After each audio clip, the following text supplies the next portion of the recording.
Hello again, मैं video के साथ हाजिर हूँ। आज फ्राइडे जुलाई 4 है और जुलाई 4 अमेरिका के लिए बड़ा इम्पोर्टेंट दिन है। उनका इंडिपेंडेंस डे है। इस साल इसकी खुसूसी अहमियत हो गई है और मैं बताऊंगा किस वजह से। ट्रंप साहब ये कह रहे हैं कि उनको इससे बेहतरीन बर्थडे गिफ्ट नहीं मिल सकता था। वो किस चीज़ की बात कर रहे हैं, हम उस पर बात करेंगे। एलन मस्क अमेरिका में नई पॉलिटिकल पार्टी बनाना चाहते हैं और उनको बैक कौन कर रहा है? चाइना। ये भी कहा जा रहा है एलन मस्क से कि आपके पीछे 1 बिलियन लोग हैं। अब अमेरिका में तो 1 बिलियन लोग नहीं रहते। इस पर हम बात करेंगे किस 1 बिलियन की बातचीत की जा रही है। नवाज शरीफ, जिनकी इस वक्त कोई पॉलिटिकल अहमियत नहीं है, वो जेल जाके इमरान खान से मिलना चाहते हैं क्योंकि इमरान खान डील नहीं कर रहे। उस पर हम बात करेंगे। अलीमा खान कहती हैं कि इमरान खान को माइनस किए जाने की कोशिश की जा रही है, उनको तनहा कर दिया गया है। थोड़ा सा उस पर भी डिस्कस करेंगे। हम इस बात पे भी थोड़ी सी बात करेंगे कि कार्नी साहब ने अब तक क्या किया है। इतनी उम्मीदों से वो आए थे। 1% टैक्स रेट रिड्यूस किया मिडिल क्लास फैमिलीज़ का, जो सिर्फ $420 ईयर बनता है, जो कुछ भी नहीं है। इंटरेस्ट रेट भी कट नहीं हो रहा। क्या कनाडा कहाँ जा रहा है, उसकी इकोनॉमी कहाँ जा रही है, हम थोड़ी बात उस पर भी बात करेंगे। हम ये बात करेंगे कि जो बिग बिल पास हुआ है अमेरिका में, जिसके ट्रंप साहब बहुत ही खुश हैं, जिसके लिए उससे क्या नुकसान और क्या फ़ायदा होगा और ट्रंप साहब क्यों इतने खुश हैं, इन सब चीज़ों पर बात करेंगे। बड़ा इंपॉर्टेंट वीडियो है, सिर्फ 10 मिनट का है, आखिर तक देखिएगा। और मैं आप लोगों का बड़ा शुक्रगुजार हूँ कि हर वीडियो पे ज़्यादा से ज़्यादा व्यूअर्स आ रहे हैं। अब लास्ट उसमें माशाल्लाह 17,000 हुए। आप सबका बेहद शुक्रिया। देखते रहिए। मैं कोशिश करता हूँ कि बेहतरीन मालूमात जमा करके अप टू डेट और करंट इन्फॉर्मेशन आपको दूँ।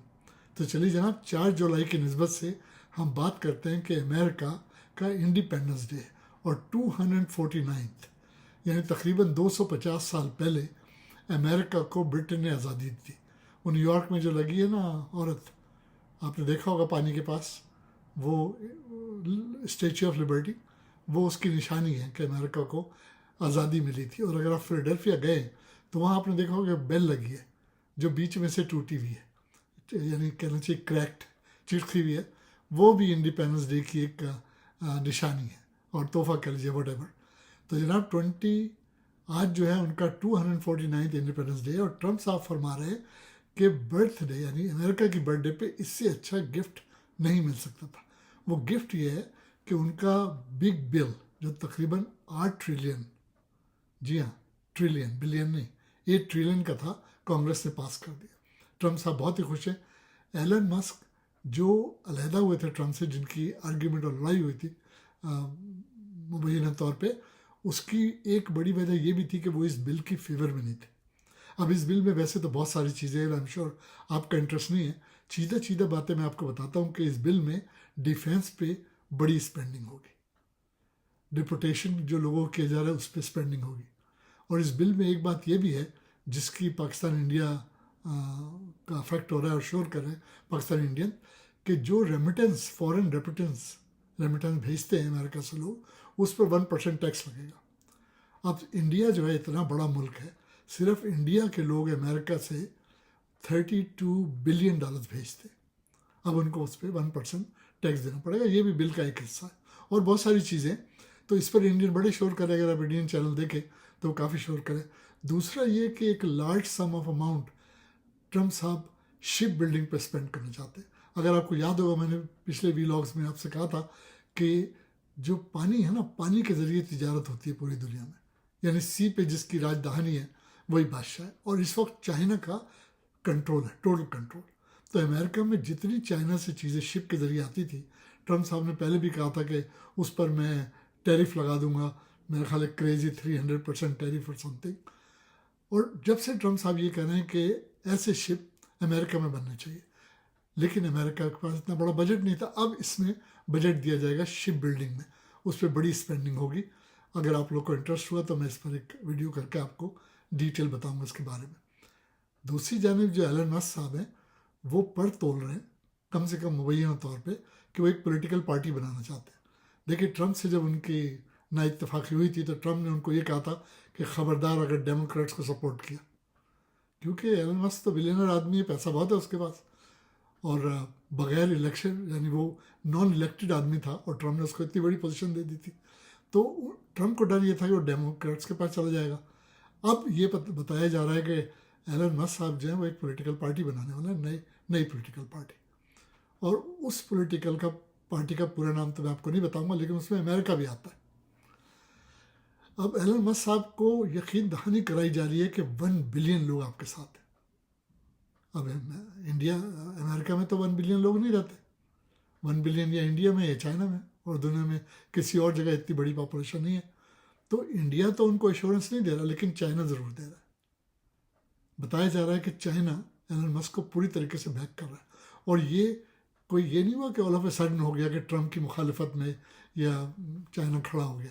नहीं, अगर आपको याद होगा तो 2019 में चाइना में एलन मस्क ने टेस्ला की बुनियाद डाली थी। और चाइना में पहली दफ़ा ऐसा हुआ था 2019 में कि किसी फॉरेनर को बिजनेस करने की इजाज़त दी गई थी बग़ैर चाइनीज़ पार्टनर के। यानी एलन मस्क के लिए एक तरह से एक्सेप्शन किया था चाइनीज़ गवर्नमेंट ने। और बाय द वे मैं आपको ये बता चलूँ कि इनकी जो टेस्ला कार है एलन मस्क की, वो चाइना में बहुत पॉपुलर है और ये ख़ुद भी पॉपुलर है। जैसे एक ज़माने में राज कपूर साहब रशिया में पॉपुलर होते थे कि इंडिया पहचाना ही जाता था उनकी फिल्मों की वजह से, मेरा नाम जोकर वगैरह। तो इसी तरीके से एलन मस्क जो है वो ट्रम्प से ज़्यादा कहा जाता है चाइना में मकबूल है। तो ये बताया जा रहा है कि चाइना बैक कर रहा है एलन मस्क को कि वो पार्टी बना ले अपनी। अब ये नहीं पता कि वो पार्टी जो बनेगी, अभी तक तो 2 बड़ी पार्टी हैं, आपको पता ही होगा, डेमोक्रेट्स और रिपब्लिकन। अब अगर थर्ड पार्टी बनती है, वैसे तो बहुत सारी पार्टीज़ हैं लेकिन 2 ही मशहूर हैं जो हुकूमत करती हैं, तो क्या वो पार्टी कुछ स्टैंड करेगी सिर्फ इस वजह से कि एलन मस्क मशहूर आदमी है या उनके पास बहुत पैसे हैं। बहरहाल उनका इरादा हो रहा है और चाइना की उनको बैकिंग है। अच्छा, AI, आर्टिफिशियल इंटेलिजेंस, बहुत से लोग बात करते हैं, सारा दिन बात करते हैं और बहुत बातें करते हैं। और देखा जाए तो AI जो है ना, वो ही हमारे प्लानट ऑफ अर्थ का फ्यूचर है, क्योंकि AI से बहुत सारे काम होंगे। यानी कहा यह जा रहा है कि आइंदा 10 साल में AI से ऑपरेशंस होंगे सारे, और आर्टिफिशियल इंटेलिजेंस से, और डॉक्टरों की ज़रूरत नहीं रहेगी, टीचर्स की ज़रूरत नहीं रहेगी। और आपने 2-4 नमूने देखे होंगे AI के कि वो एहराम मिस्र में जाके वो पुराने मरे हुए जो 5000 साल पहले मरे वो ही बोलने लगते हैं। वो सब AI की बदौलत। और इस AI से बड़ा नुकसान भी हो रहा है। लेकिन आप किसी को भी लेके AI के ज़रिए कुछ भी बुलवा दीजिए। ट्रम्प साहब को भी आपने देखा होगा, एक वीडियो उनकी आई थी कि इमरान खान मेरा दोस्त है, इसको मैं जेल से निकलवाऊंगा, वो सब AI से प्रोड्यूस हुई थी। तो AI फ्यूचर है और इसकी दौड़ लगी हुई है कि कौन AI एक्सपर्ट को ज़्यादा हायर करता है। तो रिसेंटली हमारे मार्क जुकरबर्ग ने, उन्होंने $100 मिलियन का अनाउंस किया है कि वो 4 लोग जो है AI के एक्सपर्ट हैं, मीटा उन्हें हायर करेगी। सब जानते हैं मार्क, फेसबुक एंड एवरीथिंग, कि कितना ब्रेनी आदमी है। वो 100 मिलियन स्पेंड कर रहा है, 4 लोगों को हायर करेगा AI में दौड़ लगी हुई है कौन बेहतरीन AI के लोगों को हायर करता है। पाकिस्तानी भी काफ़ी आगे AI में, काफ़ी एडवांस है। लेकिन ये भी एक अलग सब्जेक्ट है जिस पे पूरा दिन बात हो सकती है AI पे। लेकिन अब 10 मिनट में जल्दी बहुत सारी बातें करनी। कार्नी साहब, हम सब बड़े ज़ौक़ व शौक़ से इतना उनको सपोर्ट करके कार्नी साहब को हमने लिबरल गवर्नमेंट दिलाई, आपने हमने। उसकी वजह ये कि अगर लीडरशिप चेंज नहीं होती लिबरल पार्टी की और ट्रूडो साहब रहते, जस्टिन ट्रूडो, तो 100% कंजर्वेटिव्स आ जाते। लेकिन कार्नी साहब का ऐसा जादू था कि उनकी माइनॉरिटी गवर्नमेंट भी आ गई, प्लस जो बेचारा अपोजिशन लीडर था जिसके बड़ा शोर हो रहा था, वो गरीब अपनी सीट भी हार गया। जगमीत जो है NDP का, वो भी अपनी सीट हार गया। तो कार्नी साहब का जादू चल गया। और मैंने भी होल हार्टेडली सपोर्ट किया था, दोस्तों से भी कहा था, हम सब ने किया कि किसी तरीके से कार्नी, हालांकि जो उनके कैंडिडेट थे liberal, particularly region of field में, मिसागा और ब्रैम्पटन में, वो बिल्कुल ठीक नहीं थे, कम से कम मुझे ठीक नहीं लगे थे। लेकिन क्योंकि लिबरल पार्टी को आने के लिए उन कैंडिडेट्स को वोट देना था, तो बहरहाल कार्नी साहब को लाया गया। उन्होंने अब तक जो है कोई ख़ास कारनामा ना किया, सिवाय इसके कि 1% टैक्स रेट मिडिल क्लास का कम किया है, जिसको अगर डॉलर में ट्रांसलेट करें तो सिर्फ $420 अ ईयर की बचत होगी आइंदा साल टैक्स में, जो कुछ भी नहीं। कार्नी साहब को और करना चाहिए, और क्योंकि हम लोग उन्हें लाए हैं तो हम सबको लॉबिंग करनी चाहिए उनके साथ कि वो कुछ ऐसा कारनामा करें कि हम कैनेडियंस का भला हो। अब अगर हम पाकिस्तान चलें तो जनाब नवाज़ शरीफ साहब की खबरें हैं कि वह अडियाला जेल जाके इमरान खान से मिलना चाहते हैं, जबकि इमरान खान साहब की ऐसी कोई ख्वाहिश नहीं है। हुआ ये है कि नवाज़ शरीफ तो आउट हो गए ना, उनको तो बिल्कुल कहना चाहिए माइनस किया हुआ है। उनके भाई को वज़ीर आज़म बना दिया, बेटी को वज़ीर आज़म बना दिया। अब वो अपनी पॉलिटिकल माइलेज कैच करने के लिए इमरान खान साहब से मिलना चाहते हैं। मुलाकात अभी तक नहीं हुई है और इमरान खान साहब मिलना भी चाहते हैं, लेकिन मुलाकात हुई और जो कुछ बातचीत हुई तो मैं आपको ब्रीफ करूँगा कि क्या बातचीत हुई। क्योंकि इमरान खान साहब को बकौल अलीमा खान के बिल्कुल तनहा कर दिया गया जेल में और उनको वो मराहत नहीं दी जा रही जो एक साबिक वज़ीर आज़म को दी जाए। हम सब जानते हैं अब ये कि इमरान खान साहब की पार्टी, जो पार्टी लीडर्स हैं बड़े ढीले हैं, उनको चाहिए कि सड़कों पे निकले और इमरान खान साहब के लिए कुछ हालात ऐसे पैदा करें कि वो जेल से बाहर निकले और मुल्क की बागडोर संभाले। तो मेरी तरह आप भी दुआ कीजिए कि ऐसा जल्द हो जाए। अब तक के लिए इतना ही। ओ मेरे रब।